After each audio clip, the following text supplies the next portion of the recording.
13-14% தான் போன தடவை சொன்ன வாக்குறுதிகள் வந்து நிறைவேற்றிருக்காங்க அப்படின்னு எதிர்க்கட்சிகள் குற்றச்சாட்டு முன்வைக்கிறாங்க. சார், எதிர்க்கட்சி மொத்தமாகவே நாங்கள் 500 நிறைவேற்றலன்னு தான் சொல்லுவாங்க.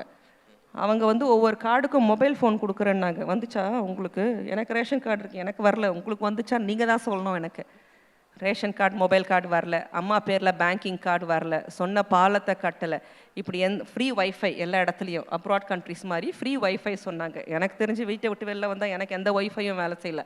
ஸோ இதை மாதிரி சொல்லாத சொன்ன விஷயங்களை அவங்க செய்யாமல் போனது வந்து அவங்க மேலே இருக்க நம்பகத்தன்மை கிடையாது. அதே எங்களுடைய கழகத் தலைவர், திராவிட முன்னேற்ற கழகத்தின் தலைவர் மு.க. ஸ்டாலின் அவர்கள் சொல்கிறத மட்டும்தான் செய்கிறது. அந்த நம்பகத்தன்மை சொன்னதை வந்து முதல்ல கொஞ்சம் மாதங்கள் எங்களால் நிறைவேற்ற முடியாமல் போனாலும் கொரோனா காலகட்டத்தில் பின்று வந்த மாதங்களில் நாங்கள் அதை நிறைவேற்றி இப்போது இந்த எலெக்ஷன் தேர்தல் முன்னாடி இந்த 5000 ரூபாய் அட்வான்ஸ் பேமெண்ட்டாகவுமே இன்ஃபேக்ட் நாங்கள் கொடுத்து அவர்களை வந்து நாங்கள் சேஃப்கார்ட் பண்ணியிருக்கோம், அந்த மகளிர் உரிமை தொகை விட்டு செல்லக்கூடாது என்பதற்காக. ஆனால் டிஎம்கே சொன்ன மேனிஃபெஸ்டோவில் சில விஷயங்கள் மேம், அதாவது கரண்ட் பில்லை வந்து ஒவ்வொரு மாதமும் கட்டுற மாதிரி ஒரு நடைமுறையை வந்து கொண்டுட்டு வருவோம்.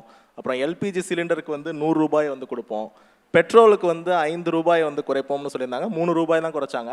டீசலுக்கு 4 ரூபாய் குறைப்போம்னு சொல்லியிருந்தாங்க, அதை குறைக்கவே இல்லை.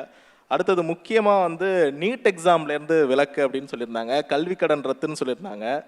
இந்த மாதிரி விஷயங்கள், அதாவது 100 நாள் வந்து சட்டப்பேரவை வந்து நடக்கும் அப்படின்னு சொல்லியிருந்தாங்க. இந்த மாதிரி டிஎம்கேவும் சட்டப்பேரவை நடந்திருக்கு. நீங்க 100 நாள் நடந்திருக்கு, நீங்க எடுத்து பாருங்க.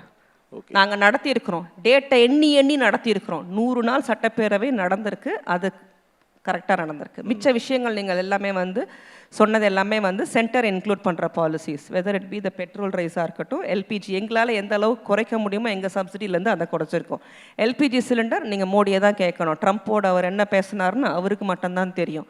அதுக்கப்புறம் வேறு ஏதோ ஒன்று சொன்னீங்களே, அதாவது மாதம் எலக்ட்ரிசிட்டி உதய் மின் திட்டத்துக்கு கையெழுத்து போட்டது அண்ணா திராவிட முன்னேற்ற கழகம் என்பதை நம்ம மறந்து விடக்கூடாது.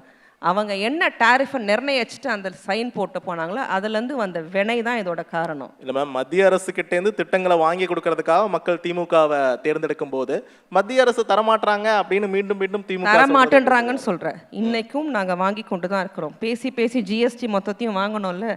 பார்ட் பேமெண்ட்டாக தான் நிர்மலா சீதாராமன் கொடுத்தாங்க. இருந்தாலும் அதை விடாப்பிடியாக நின்று வாங்கினோமா இல்லையா?